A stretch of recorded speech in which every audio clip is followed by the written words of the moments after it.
नमस्कार विद्यार्थी मित्रांनो, मी मारुती शहाणे आजच्या व्हिडिओमध्ये पहिल्यांदा सगळ्यांचं स्वागत करतो। विद्यार्थी मित्रांनो, इयत्ता 8वीच्या विज्ञान विषयातील 5व्या टॉपिक विषयी आपण माहिती घेत आहोत। टॉपिकचं नाव आहे इंटरनल स्ट्रक्चर ऑफ ॲटम और इनसाइड ॲटम। ॲटमच्या आंतररचनेविषयी माहिती आपण घेत आहोत। यापूर्वी तुम्ही 5 व्हिडिओ पाहिलेले आहेत आणि आजच्या 6व्या व्हिडिओमध्ये आपण या टॉपिकचा उर्वरित भाग बघणार आहोत। आजच्या टॉपिकमधले जो पॉइंट आपण सुरू करतोय तो आयसोटोप्स। आयसोटोप्स म्हणजे काय, त्यांचा उपयोग कोणकोणत्या ठिकाणी केला जातो ही माहिती आपण घेणार आहोत। परंतु या भागाला सुरुवात करण्यापूर्वी मागच्या व्हिडिओमध्ये आपण काय माहिती घेतली हे अगदी सारांशाने थोडक्यात बघूयात। पूर्वीच्या किंवा याच्या अगोदरच्या व्हिडिओमध्ये आपण काय काय माहिती घेतली बघा। आपल्याला ही आयडिया आहे की ॲटमच्या बाबतीत जे वेगवेगळे शेल्स असतात त्या शेलमध्ये मॅक्झिमम इलेक्ट्रॉनची कॅपॅसिटी काय, त्याचा फॉर्म्युला कोणता आहे ही आपण माहिती घेतली आहे। त्यानंतर व्हॅलन्सी कन्सेप्ट जो आहे तो आपण समजून घेतला। त्यानंतर मॉलिक्युलर फॉर्म्युला जर कंपाऊंडचा जर दिला तर त्याच्या आधारे व्हॅलन्सी कशी काढली जाते, त्याच्यामध्ये 8 - x म्हणजे काय, व्हॅलन्स इलेक्ट्रॉन्स आणि व्हॅलन्सी याचा काय संबंध आहे याविषयी आपण माहिती घेतली। आणि व्हॅलन्सी जो कन्सेप्ट आहे एक्झॅक्टली त्याच्याबद्दलची माहिती जी या बॉक्समध्ये दिली आहे ती आपण पाहिली होती। त्यानंतर हा टेबल आपल्याला पूर्ण करण्यासाठी दिला होता की ज्यामध्ये ॲटॉमिक नंबर इथं दिलेला आहे, hydrogen, carbon, sodium, chlorine, nitrogen यांचा, आणि त्याच्या आधारे number of electrons in the outer most shell हे आपण चार्ट भरला होता, तक्ता भरलेला होता। त्यानंतर शेवटी हा एक तक्ता आहे की ज्याच्यामध्ये परत काही एलिमेंट्स दिलेले आहेत, इलेक्ट्रॉनिक कॉन्फिगरेशन, त्यानंतर नंबर ऑफ व्हॅलन्स इलेक्ट्रॉन्स आणि व्हॅलन्सी हे माहिती जी आहे ती आपल्याला पूर्ण करायची होती। काही प्रश्न दिले होते, या झालेल्या भागावरती आधारित आपण सोडवलेले आहेत। आणि आज म्हणजे आत्ताच्या व्हिडिओमध्ये आपण पुढचा पॉईंट सुरू करतोय की ज्याचं टायटल आहे ते म्हणजे आयसोटोप्स। आता एक्झॅक्टली आयसोटोप्स म्हणजे काय त्याच्याविषयी आपण समजून घेऊयात किंवा कन्सेप्ट लक्षात घेऊयात। आयसोटोप्स पहा, हे आपलं टायटल आहे। मित्रांनो, आपल्याला माहित आहे की एखादा ॲटम म्हणजे कुठल्याही एलिमेंटचा जर असेल तर त्याचा अभ्यास करत असताना त्या ॲटमला ॲटॉमिक नंबर आणि ॲटॉमिक मास नंबर असतो, आपल्याला माहित आहे। आणि साधारणतः ॲटॉमिक नंबर म्हणजे काय आणि ॲटॉमिक मास नंबर म्हणजे काय हे परत एकदा मी रिवाइज करतो आणि मग आयसोटोप्स हा कन्सेप्ट समजायला आपल्याला नक्की सोपं जाईल। तर ॲटॉमिक नंबर याचा अर्थ असा होतो की त्या ॲटममध्ये असणाऱ्या प्रोटॉनची संख्या म्हणजे ॲटॉमिक नंबर। आता एक लक्षात घ्या की एखाद्या ॲटममध्ये जेवढे प्रोटॉन असतात तेवढेच इलेक्ट्रॉन्स असतात। म्हणजे आपल्याला असं म्हणता येईल की ॲटॉमिक नंबर याचा अर्थ त्या ॲटममधल्या इलेक्ट्रॉनची संख्या, ठीक आहे। तर दुसरा कन्सेप्ट आहे atomic mass number. Atomic mass number याचा अर्थ काय, तर एखाद्या ॲटममध्ये असणाऱ्या प्रोटॉन अधिक न्यूट्रॉन ह्या दोन्हीची बेरीज किंवा एकूण किती हे सांगतो, त्याला म्हणायचं ॲटॉमिक मास नंबर। मित्रांनो, काही वेळेला असं लक्षात येतंय की काही एलिमेंटच्या बाबतीत असं लक्षात येतंय की त्यांचे ॲटॉमिक नंबर जे आहेत ते सेम राहत आहेत, परंतु ॲटॉमिक मास नंबर जे आहेत ते बदलत आहेत। म्हणजे मला असं म्हणायचं आहे की जनरली ॲटॉमिक नंबर आणि ॲटॉमिक मास नंबर हा ॲटमच्या बाबतीत एका एलिमेंटचा हा फिक्स असतो, परंतु काही एलिमेंट्स ही त्याला अपवाद आहेत। म्हणजे आपल्याला असं म्हणता येईल की काही एलिमेंटच्या बाबतीत ॲटॉमिक मास नंबर हा ॲटम वाईज चेंज होतो। काही ॲटमचा वेगळा आहे तर त्याच एलिमेंटच्या दुसऱ्या ॲटमचा मात्र ॲटॉमिक मास नंबर वेगळा आहे। मग आता खरं तर एकाच एलिमेंटचे जर ॲटम असतील तर त्यात मास नंबर वेगळा आहे, हे का आहे आपण बघणार आहे। पण जर हा वेगळा असेल तर त्यांना आपण जे नाव देतो ते म्हणजे आयसोटोप। लक्षात येते, ॲटम की जे एकाच एलिमेंटचे आहेत परंतु ॲटॉमिक मास नंबर जर वेगळा असेल तर त्याला आपण काय म्हणतो, आयसोटोप्स। आता मित्रांनो लक्षात घ्या की जर एकाच एलिमेंटचे ॲटम असतील तर ॲटॉमिक नंबर मात्र सेम असेल। म्हणजे आपल्याला व्याख्या अशी करता येईल की atom with a same atomic number but different atomic mass number are called as a isotopes, ठीक आहे। आता आपण पुस्तकाच्या आधारे हा कन्सेप्ट बघूयात। The atomic number is a fundamental property of an element and its chemical identity. Fundamental property आहे atomic number जो असतो तो ॲटॉमिक नंबर हा निश्चित असतो किंवा स्पेसिफिक असतो, आणि हे स्पेसिफिक असणं म्हणजे त्याची ती केमिकल आयडेंटिटी आहे। Some elements in nature have atoms with a same atomic number but different mass numbers.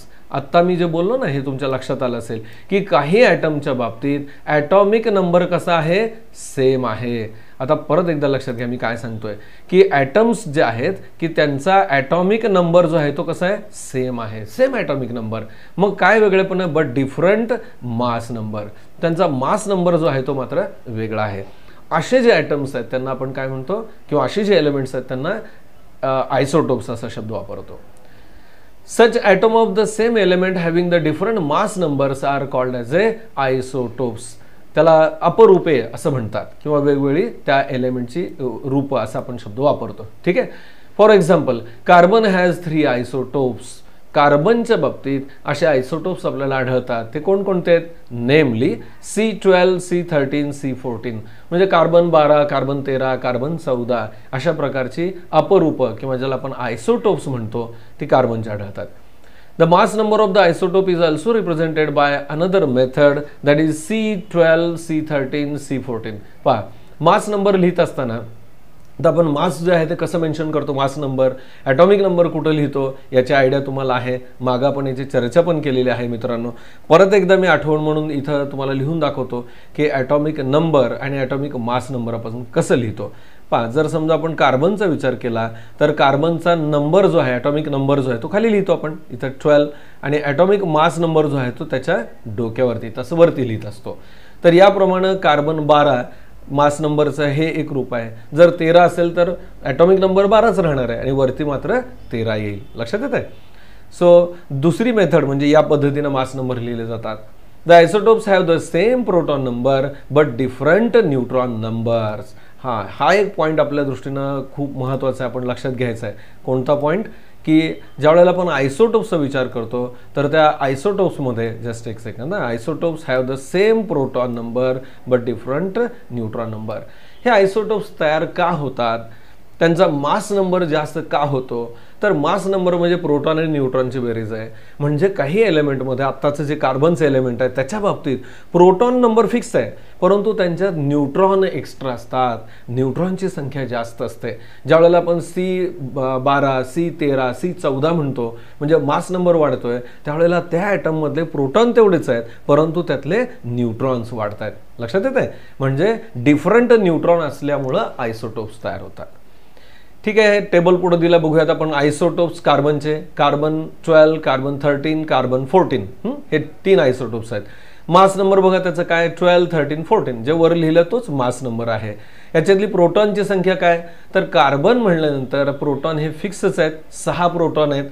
Carbon 12 ज्या वेळेला म्हणतो त्यावेळेला प्रोटॉन किती झाले? 6, आणि न्यूट्रॉनची संख्या किती आहे? 6 आहे. म्हणजे आता हेच इथं लिहिले, न्यूट्रॉन नंबर आपण कसा काढतो? Neutron number equal to A - Z. A म्हणजे मास नंबर इथं दिलाय 12, प्रोटॉनची संख्या आहे 6. मग न्यूट्रॉन कसे काढतो? तर 12 - 6, atomic mass number minus atomic number इथं लिहिले. त्यानंतर बघा C13, मास नंबर 13 दिलेला आहे, ॲटॉमिक नंबर जो आहे तो 6 फिक्स आहे, आपल्याला माहित आहे. मग न्यूट्रॉन किती? तर 13 - 6 इट कम्स 7. म्हणजे याच्यामध्ये 7 न्यूट्रॉन आहेत. तसंच C14च्या बाबतीत होईल, 14 मधून 6 गेले, 8 राहिले, म्हणजे 8 हा त्याचा न्यूट्रॉनचा नंबर आहे. मला वाटतं लक्षात आलं असेल की कार्बनच्या बाबतीत असे ॲटम आहेत की त्यांचे काही ॲटममध्ये न्यूट्रॉन 6 आहेत, काही ॲटमच्या बाबतीत न्यूट्रॉनची संख्या 7 आहे, तर काहीमध्ये 8 आहे. ठीक आहे. अशा बदलामुळे त्या कार्बनचे आयसोटोप्स तयार होतात. काही माहिती आपल्याला मिळवायला सांगितले, collect information. Hydrogen has 3 isotopes. हायड्रोजनचा जर विचार केला तर हायड्रोजनचे किती आयसोटोप आहेत? 3 आहेत. They have separate names as hydrogen, deuterium and tritium. हायड्रोजनचे जे आयसोटोप्स आहेत त्याला वेगळी नावं दिली. कुठले कुठले नाव आहेत? हायड्रोजन हे एक आहे, ड्यूटेरियम आणि ट्रिटियम. हे ड्यूटेरियम ट्रिटियम नाव का दिलंय बघूयात आपण त्याची माहिती. Find out their mass numbers, collect the information about what is heavy water from internet. इंटरनेटवरती हेवी वॉटर म्हणजे काय याची माहिती घ्या, आणि त्याच्याशिवाय ड्यूटेरियम ट्रिटियम याच्याबद्दलची पण माहिती घ्या. Complete the table. आत्ता सांगितलेल्या माहितीच्या आधारे हा टेबल आपल्याला कंप्लीट करायला सांगितलंय. बघा आपण प्रयत्न करूयात. हायड्रोजनचे जे आयसोटोप्स आहेत आता सांगितलं, हायड्रोजन, ड्यूटेरियम आणि ट्रिटियम. तर इथं पहिलं जे आहे तो हायड्रोजन आहे, त्यानंतर इथं सेकंड जो आहे तो ड्यूटेरियम आहे, आणि थर्ड ट्रिटियम जो आहे तो इथं आहे. ठीक आहे. आता याच्यात काय फरक आहे किंवा काय लक्षात येत आहे? सॉरी, मी सांगताना जरा माझ्याकडनं चूक झाली मित्रांनो. याच्यामध्ये हायड्रोजनचे 3 आहेत ते इथं दिलेले आहेत, आणि कार्बनचे आयसोटोप्स खाली आहेत. हायड्रोजनचे पहिला जो आहे तो हायड्रोजन, त्याच्यामध्ये मास नंबर 1 आहे, त्यानंतर ॲटॉमिक नंबर 1 आहे. ठीक आहे. आता आपण जर दुसऱ्यांचा विचार केला, दुसरं म्हणजे ड्यूटेरियमचा विचार केला, बघा तर ड्यूटेरियमची माहिती इथं आपण लिहू शकू. काय लिहिता येईल इथं, तर त्याचं जे सिम्बॉल आहे हायड्रोजनचं फॉर्म्युला तो आपल्याला लिहिता येईल. जस्ट एक सेकंड, मी टूल घेतो आपल्याला लिहिण्यासाठीचं, म्हणजे मला लिहिता येईल इथं. हायड्रोजनच्या बाबतीत H आपण लिहिलं, त्याचा मास नंबर जो आहे तो चेंज होतो. ड्यूटेरियममध्ये 2 असेल आणि ॲटॉमिक नंबर मात्र 1 आहे. म्हणजे काय होणार आहे, आपल्याला न्यूट्रॉनची संख्या काढता येईल. जर मास नंबर 2 असेल, ॲटॉमिक नंबर 1 असेल, तर 2 मधून 1 गेले, 1 राहिले. म्हणजे या पद्धतीने त्याचा न्यूट्रॉनचा नंबर येईल. ठीक आहे. आता इथं बघा, प्रोटॉनचा नंबर इथं किती आहे, 1 आहे. कसं कळतंय 1 आहे, इथलं नंबर ॲटॉमिक नंबर 1 आहे, म्हणजे प्रोटॉनची संख्या 1 आहे. न्यूट्रॉनचा नंबर किती असेल, आता इथं टोटल बेरीज जी आहे ती दोन्हीची 1 आहे. प्रोटॉन 1 आहे, 1 प्लस किती इक्वल टू 1 येईल, तर 1 प्लस 0. म्हणजे हायड्रोजनच्या बाबतीत हा जो ॲटम आहे यात न्यूट्रॉनची संख्या किती झाली, 0. लक्षात येतंय. आता दुसरं बघा, ड्यूटेरियम, हे हायड्रोजन झाला प्लेन पहिला. त्यानंतर हे जे ड्यूटेरियम आहे ते इथं मी दाखवतोय. हायड्रोजन H, त्यानंतर त्याचा ॲटॉमिक नंबर जो आहे तो 1, मास नंबर 2 आहे. बरोबर आहे. आता प्रोटॉनची संख्या त्याने दिली 1, बरोबर आहे, इथं 1 आहे. मग न्यूट्रॉन किती, आपण शिकलो अगोदर की फॉर्म्युला फक्त मास नंबरमधून हे वजा करायचं. म्हणजे 2 - 1 इट कम्स 1. इथं दिले पण न्यूट्रॉनची संख्या 1 आहे. इथं काय लिहिता येईल मग सांगा, बरोबर आहे. हायड्रोजनचा फॉर्म्युला H लिहिता येईल. त्याच्यामध्ये प्रोटॉनची संख्या यांनी दिली आहे इथं, म्हणजे त्याचा ॲटॉमिक नंबर 1 आहे. आणि ट्रिटियम म्हणतोय, म्हणजे ट्री म्हणजे 3, काय mass number, atomic mass number 3 आहे. मग आता त्या नियमानुसार न्यूट्रॉनची संख्या काय होईल बघा, 3 - 1 दॅट इज 2. लक्षात येत आहे. या पद्धतीनं मला असं वाटतं कार्बनच्या बाबतीत सुद्धा तुम्ही हा टेबल पूर्ण करू शकाल. मी इथं लिहित नाही, फक्त आयडिया देतो, तुम्ही पूर्ण करा. कार्बन 17 आणि 35, याच्यामध्ये ह्याचा ॲटॉमिक नंबर किती आहे, तर तो 17 आहे. बरोबर आहे. ॲटॉमिक मास नंबर किती आहे, 35 आहे. प्रोटॉनची संख्या म्हणजेच काय लिहिणार आपण इथं, 17 लिहिणार. आणि इथं न्यूट्रॉनचा नंबर कसा काढता येतो, तर या 35 मधून 17 जे आहेत ते मायनस करावं लागतील, म्हणजे न्यूट्रॉनची संख्या, राईट. त्यानंतर कार्बनचं दुसरं एक आयसोटोप आहे, तो 1737 आहे. ठीक आहे. म्हणजे आता इथं प्रोटॉनची संख्या लिहायची आहे, ती किती लिहिता येतील, 17. बरोबर आहे, ते इथं लिहिता येईल. आणि इथं न्यूट्रॉनचा नंबर कसं काढणार, तर या 37 - 17 हे मायनस करावं लागतील, म्हणजे 20 येईल. आणि ते जे उत्तर असेल ते आपल्याला इथं लिहिता येईल. ठीक आहे. मला वाटतं हे तुम्हाला नक्की कळालं असेल, आपल्याला समजलं असणार आहे. आपण नेक्स्ट पॉईंटकडे जाऊयात. Uses of isotopes. ज्या आयसोटोप्सबद्दल आपण माहिती घेतोय, हे आयसोटोप्स म्हणजे काय आपल्याला कळालंय. कार्बन, हायड्रोजनचे आयसोटोप्स आपण पाहिले, तर या आयसोटोप्सचा नेमका काय उपयोग होतो, कशा पद्धतीने उपयोगाचे आहेत. मला वाटतं ही माहिती आहे, फक्त वाचा व्यवस्थित परत आणि पॉईंट्स लक्षात ठेवा. आपल्याला परीक्षेमध्ये 2 मार्काला प्रश्न विचारला जाऊ शकतो. Write down the uses of isotopes, त्याप्रमाणे ह्यातले आपण पॉईंट्स लक्षात ठेवायचे आहेत आणि लिहायचे आहेत. Isotopes of some elements are radioactive. अतिशय महत्त्वाचं आहे हे. काही आयसोटोप्स जे आहेत ते रेडिओ ॲक्टिव्ह आहेत, म्हणजे त्याच्यामधून अल्फा, बीटा, गॅमा यासारखे रेडिएशन्स बाहेर पडतात. They are used in various fields such as industry. त्यांचा उपयोग कुठं कुठं केला जातो, इंडस्ट्रीमध्ये करतात. त्यानंतर ॲग्रिकल्चरमध्ये, त्याच्याशिवाय मेडिसिनमध्ये आणि रिसर्च फील्डमध्ये म्हणजे संशोधनामध्ये. हे जे रेडिओ ॲक्टिव्ह आयसोटोप्स आहेत हे कारखान्यामध्ये, त्यानंतर कृषी किंवा शेतीमध्ये, औषध निर्मितीमध्ये आणि संशोधनामध्ये केला जातो. ठीक आहे. आता आपण एक एक करून बघूयात कोणतं आयसोटोप कशासाठी वापरतात. यातला जो पहिला पॉईंट आहे, जो फर्स्ट पॉईंट आपण विचारात घेतोय, तो म्हणजे uranium. Uranium 235 is used in nuclear fission and production of electricity. Nuclear fission म्हणजे काय, न्यूक्लिअर रिॲक्टर म्हणजे काय, अणुभट्टी म्हणजे काय, याची माहिती आपण पुढच्या पॉईंटमध्ये घेणार आहे. सध्या एवढं लक्षात घ्या की युरेनियम 235 हा अणुभट्टीमध्ये किंवा न्यूक्लिअर फिशनसाठी वापरला जातो आणि त्याच्यापासून इलेक्ट्रिसिटीची निर्मिती होते. ठीक आहे. सेकंड बघूयात. Some radioactive isotopes like the cobalt 60 isotopes are used in the medical treatment of a fatal disease like cancer.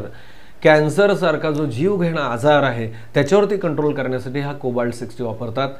Next बघूयात आपण. Iodine 131 is used in the treatment of a goitre. काही आजारावरती, goitre ज्याला मराठीमध्ये गलगंड असं म्हणतात, या आजारामध्ये त्या व्यक्तीच्या इथं जी ग्लँड आहे, थायरॉइड ग्लँड आहे, त्याला सूज येते आणि गळ्याला इथं खूप मोठी सूज आलेली दिसते, त्याला आपण गॉयटर असं म्हणतो किंवा मराठीमध्ये गलगंड.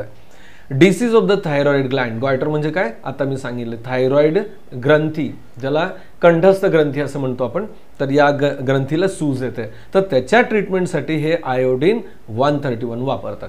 ठीक आहे. नेक्स्ट आपण फोर्थ पॉईंट बघूयात. The radioactive isotopes are used in detection of a cracks or the leakage in the underground pipes, for example sodium 24. काही रेडिओ ॲक्टिव्ह आयसोटोप्स, उदाहरणार्थ सोडियम 24, हे अंडरग्राउंड जे पाईप्स असतात काही वेळेला त्याला क्रॅक जातात, लिकेज होत आहे, तर हे शोधण्यासाठी या रेडिओ ॲक्टिव्ह आयसोटोप्सचा उपयोग करतात. नेक्स्ट फिफ्थ पॉईंट बघूयात. Radioactive isotopes are used for food preservation from the microbes. अन्न परिरक्षका म्हणून किंवा अन्नामध्ये जे रोगजंतू असतात किंवा मायक्रोब्स असतात त्यांना किल करण्यासाठी हे रेडिओ ॲक्टिव्ह आयसोटोप्स वापरतात.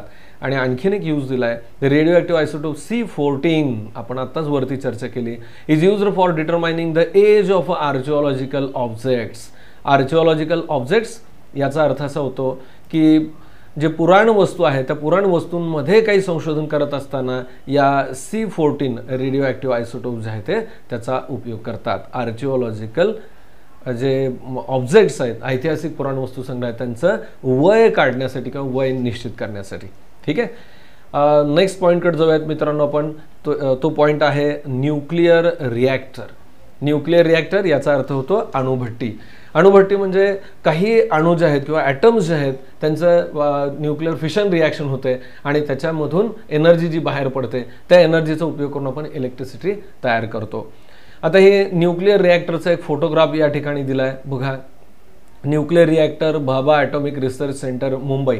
मुंबईमध्ये असणारी भाभा ॲटॉमिक रिसर्च सेंटर जे आहे त्या रिसर्च सेंटरमध्ये असणारी हे न्यूक्लिअर रिॲक्टर आहे. ठीक आहे. याच्याबद्दलची आपण माहिती बघूयात पुस्तकाच्या आधारे. Nuclear reactor is a machine that generate electricity on large scale by using atomic energy. पहा, ह्या न्यूक्लिअर रिॲक्टरचं वैशिष्ट्य काय, तर याच्यामध्ये इलेक्ट्रिसिटी जी आहे ती जनरेट केली जाते. परत एकदा बघा, nuclear generates electricity on large scale by using the nuclear reactor. म्हणजे न्यूक्लिअर रिॲक्टर मशीनच्या साह्यानं जे काय म्हणतो आपण रेडिओ ॲक्टिव्ह सबस्टन्सेस आहेत त्यांचा उपयोग करून इलेक्ट्रिक एनर्जी जनरेट केली जाते. सी द फिगर 5.10, बाजूला जी डायग्राम दिली आहे ही न्यूक्लिअर रिॲक्टर आहे. In a nuclear reactor, the nuclear energy in atom is released by bringing about the nuclear reactions on the nuclear fuel. Nuclear फ्युएलचा source वापरून या nuclear रिॲक्टरमध्ये energy release केली जाते आणि ही एनर्जी वापरून म्हणजे हीट एनर्जीमध्ये कन्वर्ट केली जाते आणि हीट एनर्जीचं कन्व्हर्शन पाणी तापवण्यासाठी किंवा वॉटर जे आहे ते हीट करून त्यापासून स्टीम जनरेट केली जाते आणि स्टीमनं टर्बाईन फिरून फायनली इलेक्ट्रिसिटी जनरेट केली जाते. मित्रांनो, याबद्दलची जी माहिती आहे ती डिटेल आपण पुढच्या म्हणजे 10वीच्या इयत्तेमध्ये आपण पाहणार आहोत. Let us understand the nuclear reaction with example of a nuclear fuel. आपण एक एक्झाम्पल बघणार आहे की ज्या ॲटमचा उपयोग करून हे फ्युएल म्हणून इंधन म्हणून वापरलं जातं, नेमली युरेनियम 235.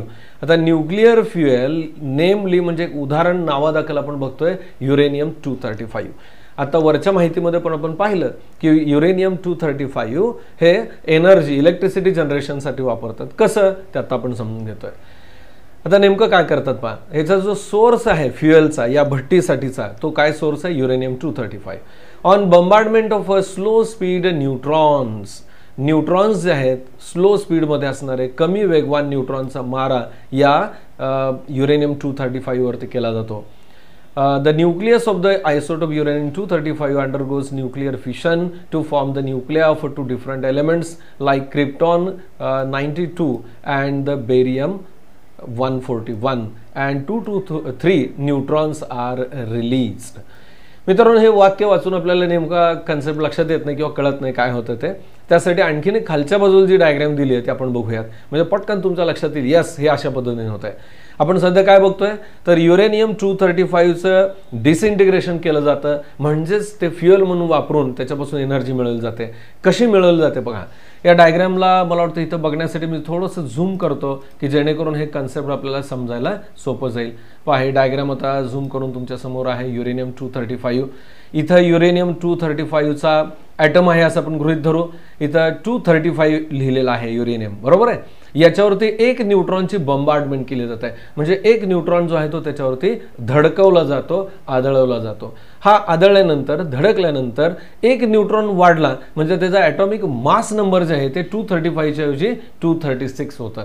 आणि ज्यावेळेला हे ॲटॉमिक मास 236 होतं त्यावेळेला हा ॲटम अनस्टेबल होतो आणि हा ॲटम फुटतो, ब्रेक होतो आणि त्यापासून 2 ॲटम तयार होतात. पहा इथं दाखवलंय, हा 235चा ॲटम, एक न्यूट्रॉन ॲड झाला, हा आता ॲटम युरेनियम 236 झाला. याचं न्यूक्लिअर फिशन होतं. फिशन याचा अर्थ तुटणे आणि न्यूक्लिअर फ्युजन म्हणजे जोडणे. शब्द बघा काय, न्यूक्लिअर फिशन फुटणे आणि न्यूक्लिअर फ्युजन जोडणे. इथं काय होतंय, फुटण्याची प्रक्रिया होते, ब्रेक होतोय. आणि या युरेनियम 236 पासून इथं लिहिलेलं आहे, तुम्हाला दिसत असेल, क्रिप्टॉन आणि बेरियम या प्रकारचे 2 ॲटम तयार होतात. हा जो आहे तो 92 आणि हा 141 ॲटॉमिक मास नंबर असणार आहे. ठीक आहे, तुम्ही जर नीट विचार केला तर हे 236 ॲटॉमिक मास आहे, वजन आहे, आपल्याला समजण्यासाठी बोलतोय मी. याचे 2 तुकडे झाल्यानंतर खरं तर या दोन्ही तुकड्यांचं वजन हे याच्या इतकं असलं पाहिजे. म्हणजे मला असं म्हणायचं आहे की इथं असणार हे 92 आणि खाली असणार 141, यांची बेरीज केली तर ती यायला पाहिजे 236. पण हा डिफरन्स आहे, हा डिफरन्स गेला कुठं, तर तो डिफरन्स म्हणजेच एनर्जीच्या रूपानं बाहेर पडतो. लक्षात येत आहे. आणि इथं काही न्यूट्रॉन्स बाहेर पडतात. हे इथं दाखवले पहा, 3 न्यूट्रॉन बाहेर पडतात. किती? 3 न्यूट्रॉन, की जे इथं सुरुवातीला आपण घेतले होते. आता हे जे 3 न्यूट्रॉन आहेत हे असेच वेस्ट न जाता नंतर काय होणार आहे, तर नेक्स्ट जे ॲटम असतील पुढचे कोणते, युरेनियम 235. कळण्यासाठी मी इथं काढतो पहा, हे युरेनियम पुढचा जो ॲटम आहे तो इथं असणार आहे आणि आणखीन युरेनियम 235चं इथं आहे. आपण समजण्यासाठी असं गृहीत धरतोय. ज्यावेळेला यांच्यावरती हे न्यूट्रॉन आदळतील, परत ते ब्रेक होतील, त्यांच्यापासून परत हे 2 ॲटम तयार होतील आणि प्रत्येकी परत 3 न्यूट्रॉन जे आहेत ते बाहेर पडतील. लक्षात येत आहे, इथं पण 3 बाहेर पडतील. म्हणजे ही जी रिॲक्शन ही थांबणार नाही. परत ते न्यूट्रॉन जे ते पुढच्या ॲटमवरती आदळले जातील, ती प्रक्रिया चालू राहणार आहे. म्हणून याला आपण चेन रिॲक्शन असं म्हणतो. लक्षात येत आहे, हे चेन रिॲक्शन चालू राहते आणि दर वेळेला हे ब्रेक होतात त्यावेळेला एनर्जी रिलीज होते. ठीक आहे, मला वाटतं हा कन्सेप्ट नक्की तुम्हाला कळाला असेल. आता आपण पुस्तकातली जी माहिती आहे ती समजून घेऊयात. पहा, आता सांगितल्याप्रमाणे on decreasing the speed of this neutron bring about the fission of more uranium 235 न्यूक्लिआय. म्हणजे जे न्यूट्रॉन बंबार्डमेंट होतील त्यावेळेला त्याच्यापासून परत ती रिॲक्शन जी आहे ती कंटिन्यू चालू राहणार आहे. In this way, a chain reactor of a nuclear fission takes place. पहा, इथं शब्द काय वापरलाय, चेन रिॲक्शन. म्हणजे ही जी रिॲक्शन आहे एकानं दुसऱ्याला पण खो देणं म्हणतो ना, तशा पद्धतीने चालू राहते. एक न्यूट्रॉन ह्याच्यावर आदळला, काही परत न्यूट्रॉन बाहेर पडले, हे न्यूट्रॉन परत पुढच्या ह्याच्यावर आदळले, हे कंटिन्युअस चेन चालू राहते. So a large amount of nuclear energy is released during a chain reaction of fission. हे न्यूक्लिअर फिशन रिॲक्शन आहे, ह्याच्यात चेन रिॲक्शन चालू राहते आणि खूप मोठ्या प्रमाणावरती एनर्जी बाहेर पडते. Large amount of nuclear energy is released. खूप मोठ्या प्रमाणावरती ही एनर्जी बाहेर पडते. The chain reaction is kept under control to prevent the probable explosion. सगळ्यात महत्त्वाचा इथला आणखीन एक भाग आहे तो असा की ही जी चेन रिॲक्शन आहे ही जर चेन रिॲक्शनला कंट्रोल आपण केलं नाही तर त्याचा परिणाम असा होतो की कदाचित एक्सप्लोजन होण्याची शक्यता आहे. म्हणजे काय, तर स्फोट होण्याची शक्यता आहे. म्हणून हे बाहेर पडणारे न्यूट्रॉन जे आहेत त्यांना ॲब्सॉर्ब करणं किंवा त्यांचं स्पीड कमी करणं हे गरजेचं असतं. ठीक आहे. So to control the chain reaction in the nuclear reactor, it is necessary to decrease the speed and number of neutron. आपल्याला असं विचारलं जाऊ शकतं, how the chain reaction in a nuclear reactor is controlled. So what we can give the explanation. To control the chain reaction, we have to either minimize the speed of a neutron or we have to control the number of neutrons. Okay. So for this purpose the following provision is made in a nuclear reactor. आता जे आपण सांगतो exactly हे कसं करतो. We have said that either we have to minimize the number of neutron or we have to minimize the speed of a neutron. So how it is done, that we see in the next point. So first thing which is done here that we see, that is the moderator, use of a moderator. Moderator चा use करतात. म्हणजे काय, graphite or the heavy water is used as a moderator. Graphite किंवा heavy water जे आहे त्याचा उपयोग करतात for reducing the speed of neutrons. Speed जे आहे न्यूट्रॉनचं ते रिड्यूस करण्यासाठी याचा उपयोग करतात. आणि सेकंड जे आहे मेथड ते म्हणजे controller. To reduce the number of neutron, बघा नंबर रिड्यूस करण्यासाठी काय करतात, by absorbing them rods of boron, cadmium and beryllium are used as a controller. Controller म्हणून इथं बोरॉन किंवा कॅडमियम किंवा बेरिलियम यांचा उपयोग केला जातो. लक्षात येत आहे, म्हणजे हे दोन पॉईंट वेगळे आहेत आणि ते व्यवस्थित लक्षात घ्या, दोन्हीमध्ये फरक आहे. पहिल्या याच्यामध्ये काय केलं जातं, स्पीड कमी करण्यासाठी हे हेवी वॉटर किंवा ग्रॅफाईट वापरतात, तर त्यांची संख्या कमी करण्यासाठी, न्यूट्रॉन ॲब्सॉर्ब करण्यासाठी बोरॉन, कॅडमियम आणि बेरिलियम यांचे रॉड्स आहेत ते वापरले जातात. The heat produced, just take second, the heat produced in the fission process is taken out by using water as a coolant. या रिॲक्शन मध्ये हीट बाहेर पडते. ही बाहेर पडणारी हीट कोण ॲब्सॉर्ब करत आहे, तर here water is used as a coolant. काही पॉईंट जे आहेत ते आपल्याला पक्के लक्षात ठेवले पाहिजेत. इथं कुलंट म्हणून काय वापरतात, वॉटर. कुलंट म्हणजे काय, तर ते उष्णता घेण्यासाठी. मग पाण्याने जर उष्णता घेतलं तर काय होणार आहे, ते हीट होईल, म्हणजे त्याच्यापासून स्टीम जनरेट होईल. So water is transform in to steam. मी आता सांगितलं पाण्याचं रूपांतर स्टीममध्ये होईल, वाफेमध्ये होईल. By means of this heat turbines are driven and electricity is generated. So this heat which is released during this chemical reaction or nuclear fission reaction, this heat is used to heat the water, to boil the water, which is then converted into steam, and this steam is used to rotate the turbine which are connected to generator which produces the electricity. Okay, so this is the use of a nuclear energy for the production of electricity. आणखीन काही माहिती दिली बघूयात. In India total 22 nuclear reactors in 8 places are functioning. भारताचा जर विचार केला तर भारतामध्ये जवळजवळ 22 न्यूक्लियर स्टेशन्स आहेत, पॉवर स्टेशन्स आहेत, की वेगवेगळ्या 8 ठिकाणी ते आपल्याला आढळत आहेत. Apsara at Bhabha atomic research centre in Mumbai is the first nuclear reactor in India. भारतामध्ये भाभा ॲटॉमिक रिसर्च सेंटर जे आहे तिथं असणारे अप्सरा जे आहे, अणुभट्टी आपलं नाव आहे त्याचं, ते reactor in India which went critical on 4th August 1956. त्याची उभारणी केव्हा झाली किंवा काय त्याची माहिती दिली आहे पहा. India has large reserve of element thorium 232. हा एक पॉईंट आपल्याला खूप महत्त्वाचं लक्षात घ्यायचा आहे. भारतामध्ये थोरियम 232 हे एक एलिमेंट खूप मोठ्या प्रमाणावरती आढळते. So large amount of the stocks are available in India of the element thorium 232. So what we have to do, we have to decide or we have to derive the new mechanism or the new process in which nuclear fuel may be used as a thorium 232. So when we can give out or we can say the release energy, electrical energy from the thorium, it is very useful for us. Therefore, Indian scientists have developed a future plan for nuclear reactors based on the production of isotope 235.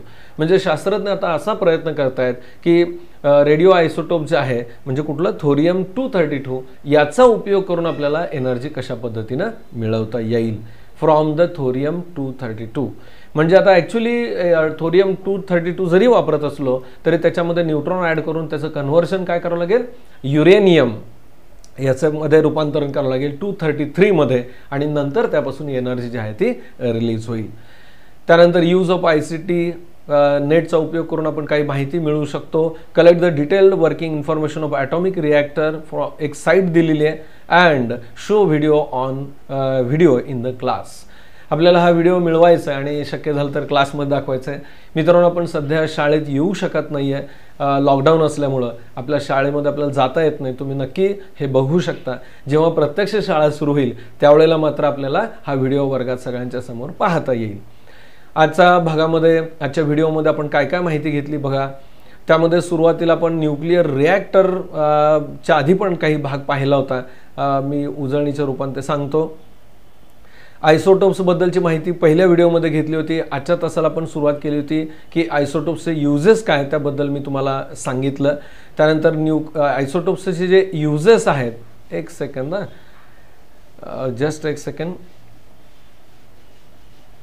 Yes, आज आपण माहिती घेतली ती सुरुवात केली होती isotopes यापासून, पॉईंट्सपासून. Isotope म्हणजे काय, तर असे ॲटम्स की ज्यांचा ॲटॉमिक मास हे वेगवेगळ्या प्रकारचं आढळत आपल्याला, म्हणजे एकाच प्रकारचे आढळत नाहीत. एलिमेंट एक आहे पण ॲटम मात्र वेगवेगळ्या ॲटॉमिक मासचे असतात.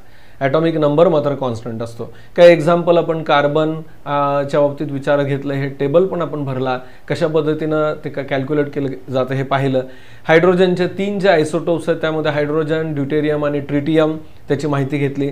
या ड्यूटेरियम ट्रिटियममध्ये त्याचबरोबर कार्बनचे जे 2 आयसोटोप्स आहेत, हा चार्ट किंवा टेबल जो आहे तो आपण समजून घेऊन भरला होता. युजेस ऑफ आयसोटोप्स, आयसोटोप्सचे जे युजेस आहेत हे कोणत्या ठिकाणी केले जातात, industry, agriculture, medicine, research field, या वेगवेगळ्याबद्दलची आपण माहिती घेतली होती. त्यानंतर न्यूक्लिअर रिॲक्टर म्हणजे काय, ज्याला आपण मराठीमध्ये अणुभट्टी असं म्हणतो, त्याची रचना, कार्य फार डिटेलमध्ये आपण नाही बघितलं, पण साधारणपणे नेमकं या अणुभट्टीमध्ये काय चालतं हे पाहिलं. अणुभट्टी जी आहे बाबा ॲटॉमिक रिसर्च सेंटर मुंबईला, याचा फोटोग्राफ आपण बघितला. चेन रिॲक्शन जी होते या न्यूक्लिअर रिॲक्टरमध्ये ती कशा पद्धतीची असते, युरेनियम-235 जे आहे याचा न्यूक्लिअर फ्युएल म्हणून यूज करतात, हे रिॲक्शन होते आपण समजून घेतलं. रिॲक्शन जर कंट्रोल सुटलं तर एक्सप्लोजन होण्याची शक्यता आहे, म्हणून त्या न्यूट्रॉनची संख्या कमी करणं किंवा त्यांचा स्पीड कमी केला जातो. आणि त्यासाठी ज्या 2 मेथड आहेत, मॉडरेटर आणि कंट्रोलर वापरतात, ते कोणते असतात याच्याविषयी माहिती घेतली. आणि भारतामध्ये ज्या अणुभट्टी आहेत त्यांची संख्या किती आहे, कोणत्या ठिकाणी आहेत याच्याविषयीची आपण माहिती घेतली. मला वाटतं मित्रांनो आजचा व्हिडिओ तुम्हाला नक्की आवडला असेल, सर्व कंटेंट समजलं असेल. आणि या पॉईंटबरोबर आपला जो 5वा टॉपिक आहे इनसाइड द ॲटम हा पूर्ण झाला. व्हिडिओ जर आवडला असेल तर नक्की लाईक करा, आपल्या मित्रांना शेअर करा. जर चॅनलवर नवीन असेल तर तुम्ही सबस्क्राईब करा. मित्रांनो, सबस्क्राईब करण्यामुळं मी ज्यावेळेला नवीन व्हिडिओ अपलोड करतो त्यावेळेला तुम्हाला ते नक्की नोटीस केले जातील, तुमच्या लक्षात येतील. ठीक आहे, भेटूयात पुढच्या टॉपिकमध्ये, पुढच्या व्हिडिओमध्ये.